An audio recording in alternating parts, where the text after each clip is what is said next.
Big ಬಾಸಲ್ಲಿ ಭವ್ಯ ತುಂಬ ಕೆಟ್ಟದಾಗಿ ಆಟ ಆಡ್ತಾ ಇದ್ದಾಳೆ.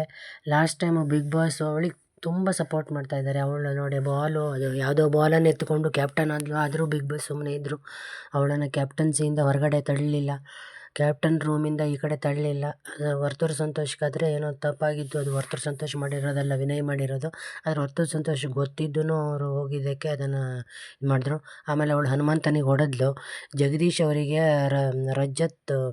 ರಂಜಿತ್ ಹೊಡೆದಾಗ ಅದನ್ನು ದೊಡ್ಡದಾಗಿ ಮಾಡಿ ರಂಜಿತನ್ನು ಮತ್ತು ಜಗದೀಶನ್ನು ಹೊರಗಡೆ ಕಳಿಸಿದ್ರು. ಆದರೆ ಇವಾಗ ಭವ್ಯಾಗೆ ಯಾಕೆ ಆ ಥರ ಮಾಡ್ತಾಯಿಲ್ಲ? ಭವ್ಯ ಇವಾಗ ಪಾಪ ಹನುಮಂತನಿಗೆ ಹೊಡೆದಿದ್ದಾಳೆ.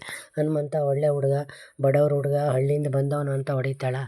ಅವನು ಫಿನಾಲೆ ಟಿಕೆಟನ್ನು ತಗೊಂಡಿದ್ದಾನೆ. ಎಲ್ರಿಗೂ ಮಣ್ಣು ಮುಗಿಸಿ ಭವ್ಯ, ರಜತ್ ಮತ್ತು ತ್ರಿವಿಕ್ರಮ್ಗೆ ಮಣ್ಣು ಮುಗಿಸಿ ಅವನು ಫಿನಾಲೆ ಟಿಕೆಟನ್ನು ತಗೊಳ್ತಾನೆ. ಮೇಲ್ಗಡೆ ಬಿಗ್ ಬಾಸ್ ಅವರು ಎಷ್ಟೇ ಸಪೋರ್ಟ್ ಮಾಡಿದ್ರೂ ಮೇಲ್ಗಡೆ ದೇವರು ಅಂತ ಇರ್ತಾನೆ. ಅವನು ಹನುಮಂತನಿಗೆ ಸಪೋರ್ಟ್ ಮಾಡಿದ್ದಾನೆ. ಹನುಮಂತನಿಗೆ ಹೊಡೆದ ಮೇಲೆ ಒಂದು ಹುಡುಗಿಯಾಗಿ ಗಂಡಸರಿಗೆ ಹೊಡೆದ ಮೇಲೆ ಅವಳನ್ನು ಹೊರಗಡೆ ಕಳಿಸ್ಬೇಕಾಗಿತ್ತು. ಇವಾಗ ದೊಡ್ಡದಾಗಿ ಸುಮ್ಮನೆ ನಾಟಕ ಆಡೋಕ್ಕೆ ಜೈಲಿಗೆ ಕಳಿಸಿದ್ದಾರೆ. ಅದರಿಂದ ಏನು ಪ್ರಯೋಜನ? ನಮ್ಮ ಚಾನಲ್ ಸಬ್ಸ್ಕ್ರೈಬ್ ಮಾಡಿ. Subscribe this channel. ಬಡ ಮಕ್ಕಳ ಶಾಲೆಯ ಸಲುವಾಗಿ ಈ ವಿಡಿಯೋ ಮಾಡುತ್ತಿದ್ದೇವೆ. ನಮ್ಮ ಚಾನಲನ್ನು ಸಬ್ಸ್ಕ್ರೈಬ್ ಮಾಡಿ, ನಮಗೆ ಸಪೋರ್ಟ್ ಮಾಡಿ.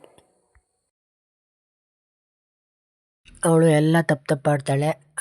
ಮತ್ತು ಆ ರಜತ್ತು ತ್ರಿವಿಕ್ರಮು ಆ ಭವ್ಯನ ಗೆಲ್ಸೋಕ್ಕೆ ನಿಂತಂಗಿದೆ. ರಜತ್ತು ತ್ರಿವಿಕ್ರಮು ಭವ್ಯ ಒಂದು ಗ್ರೂಪ್ ಆಗಿಬಿಟ್ಟಿದ್ದಾರೆ. ನಾವು ಮೂರರಲ್ಲಿ ಯಾರಾದರೂ ಒಬ್ಬರು ಗೆಲ್ಲಬೇಕು ಅಂತ. ಆ ರಜತ್ ದೊಡ್ಡದಾಗಿ ತ್ರಿವಿಕ್ರಮನ್ನು ಮಣ್ಣು ಮುಕ್ಕಿಸ್ತೀನಿ ಹಂಗೆ ಹಿಂಗೆ ಅಂತ ಬಂದವನು ಇವಾಗ ತ್ರಿವಿಕ್ರಮ್ಗೆ ಸಪೋರ್ಟ್ ಮಾಡ್ತಾ ಇದ್ದಾನೆ. ಹನುಮಂತನಿಗೆ ಹೋಗಿ ವೇಟನ್ನು ಹಾಕಿದ, ತ್ರಿವಿಕ್ರಮ್ಗೆ ಹಾಕಲಿಲ್ಲ. ಭವ್ಯ ಅದು ಚೀಲ ಕೆಳಗಡೆ ಹೊತ್ಕೊಂಡಿದ್ರು ಅದನ್ನು ಮಂಜು ಹೇಳಿದ್ರೂ ಕೇಳಲಿಲ್ಲ. ಬರೀ ಮಂಜು ಮತ್ತು ಗೌತಮಿ ಮೇಲೆ ಅವನ ಕಣ್ಣು, ಅವರಿಬ್ಬರಿಗೂ ಇದು ಮಾಡಬೇಕಂತ.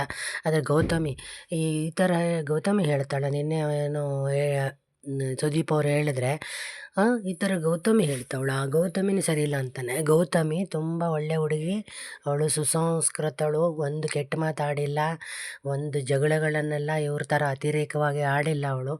ಹನುಮಂತು ಮತ್ತು ಗೌತಮಿ ತುಂಬ ಚೆನ್ನಾಗಿ ಆಟ ಆಡ್ಕೊಂಡು ಬಂದಿದ್ದಾರೆ. ಅವ್ರು ಬಿಟ್ಟರೆ ಮತ್ತು ಉಳಿದವರೆಲ್ಲ ವೇಸ್ಟೇನೆ. ಗೌತಮಿ ಆಟದಲ್ಲೂ ಚೆನ್ನಾಗಿದ್ದಾಳೆ, ನೋಡೋಕ್ಕೆ ಚೆನ್ನಾಗಿದ್ದಾಳೆ, ಜೋಕ್ಸ್ಗಳನ್ನು ಮಾಡ್ತಾಳೆ. ಆಮೇಲೆ ಒಳ್ಳೆಯವಳು, ಅನ್ನೆಸೆಸರಿಯಾಗಿ ಜಗಳ ಆಡಲ್ಲ, ತುಂಬ ಬುದ್ಧಿವಂತಿಕೆಯಿಂದ ಮಾತಾಡ್ತಾಳೆ. ಏನು ಮಾತಾಡಬೇಕು ಅದನ್ನೇ ಮಾತಾಡ್ತಾಳೆ. ಇವ್ರ ಥರ ಏನೇನೋ ಹುಚ್ಚರ ಥರ ಅದರಾಡಲ್ಲ ಅವಳು. ಇವ್ರುಗಳೇ ಎಲ್ಲರೂ ಗೌತಮಿ ಮತ್ತು ಹನುಮಂತನ ಬಿಟ್ಟರೆ ಮತ್ತು ಧನರಾಜು ಓಕೆನೇ. ಆದರೆ ಧನರಾಜು ಒಂದು ಸಲ ಜಗದೀಶ್ ಹತ್ರ ಮತ್ತು ರಜತ್ ಹತ್ರ ಲೂಸಾಗಿ ಜಗಳಾಡಿದ್ದಾನೆ. ಅದು ಒಂಥರ ಫನ್ನಿಯಾಗಿ ಕಾಣಿಸ್ತಾ ಇತ್ತು. ಅದರಲ್ಲೂ ಬಿಗ್ ಬಾಸು ಈ ಭವ್ಯಾಗೆ ತುಂಬ ಇದು ಏನು ಟ್ರೋಫಿನ ಭವ್ಯಾಗೆ ಕೊಡೋ ಥರ ಅವರು ಭವ್ಯಾಗೆ ತುಂಬ ಎನ್ಕರೇಜ್ ಮಾಡ್ತಾ ಇದ್ದಾರೆ. ಇದು ನನ್ನ ಪ್ರಕಾರ ಇದು ತಪ್ಪು. ಭವ್ಯ ಹೊರಗಡೆ ಬರಲೇಬೇಕು. ಅವಳು ಒಳಗಡೆ ಇರೋಕ್ಕೆ ಯಾವ ಅರ್ಹತೆಯೂ ಅವಳಿಗಿಲ್ಲ. ತ್ರಿವಿಕ್ರಮ್, ಭವ್ಯ, ರಜತ್ತು ತುಂಬ ಕೆಟ್ಟದಾಗಿ ಆಡ್ತಾ ಇದ್ದಾರೆ. ರಜತ್ ಅಂತೂ ಏನಕ್ಕೆ ಅವನಿಗೆ ಒಳ್ಳೆ ಹುಚ್ಚನಿಗೆ ಒಂದು ಲೀಡರ್ ಮಾಡ್ದಂಗೆ ಆಯಿತು. ಅವನು ಒಳ್ಳೆ ಖಳನಾಯಕನ ಥರನೇ ಆಡಿದ್ದಾನೆ. ಎಲ್ಲ ಈ ಮಂಜು ಮತ್ತು ಗೌತಮಿನ ಸೋಲ್ಸೋಕ್ಕೆ ಮಂಜು, ಗೌತಮಿ ಮತ್ತು ಹನುಮಂತನ ಸೋಲ್ಸೋಕ್ಕೆ ಅವನು ಭವ್ಯ, ತ್ರಿವಿಕ್ರಮನ್ನು ಸೇರಿಕೊಂಡು ಅವ್ರನ್ನ ಗೆಲ್ಲಿಸ್ತಾ ಇದ್ದಾನೆ. ಅವನು ದೊಡ್ಡದಾಗಿ ತಾನೇ ಗೆಲ್ತೀನಿ ಅಂತ ಹೋದ, ಅವನಂತೂ ಗೆಲ್ಲಲ್ಲ. ಅವನನ್ನು ಗೆಲ್ಲಿಸೋದು ಬೇಡ, ಯಾಕಂದರೆ ಅವನು ಬ್ಯಾಡ್ ವರ್ಡ್ಸು, ಅವನು ಸರಿಯೇ ಇಲ್ಲ. ತ್ರಿವಿಕ್ರಮು ಫಸ್ಟಿಂದ ಈ ಭವ್ಯನ ಸಹವಾಸ ಮಾಡದೇ ಇದ್ದರೆ ಅವನು ಚೆನ್ನಾಗಿ ಆಗ್ತಾಯಿತ್ತು. ಈ ರಜತ್ತು ಹೋಗಿ ಭವ್ಯ ಸಹವಾಸ, ತ್ರಿವಿಕ್ರಮ ಹೋಗಿ ಭವ್ಯ ಸಹವಾಸ, ಇದರಿಂದ ಇವರಿಬ್ಬರು ಗೆಲ್ಲಲ್ಲ. ಹನುಮಂತ ಮತ್ತು ಗೌತಮಿನೇ ಗೆಲ್ಲಬೇಕು. ಯಾಕಂದರೆ ಅವರಿಬ್ಬರೇ ಚೆನ್ನಾಗಿ ಆಟ ಆಡ್ತಾ ಇರೋದು. ಅವರಿಬ್ಬರೇ ಗೆಲ್ಲಬೇಕು ಅಂತ ನಮ್ಮ ಆಸೆ.